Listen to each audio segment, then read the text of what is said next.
कालगाव, कराड तालुक्यातील गाव आहे हे. कशी हिरवळ आहे बघा गावामध्ये. हे मंदिर आहे कालभैरव, गावात ग्रामदैवत आहे हे. कालभैरवांची मूर्ती आणि जोगेश्वरी माता बाजूला त्यांची मूर्ती आहे. तसंच गणपतीची मूर्ती आहे. हे आहे महादेवाचं मंदिर. इथे मी खूप दिवसानंतर आले गावी, सगळ्या देवांचे दर्शन घेतले. हे आहे मारुतीचं मंदिर, कालगावमधील मारुतीराया. हे आहे महालक्ष्मीचं मंदिर. इथे येऊन मी दर्शन घेतले.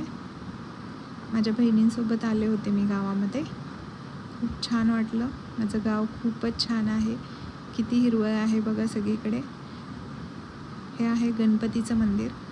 तुम्हाला माझं गाव आवडलं का? कमेंट्समध्ये नक्की सांगा. थँक्यू.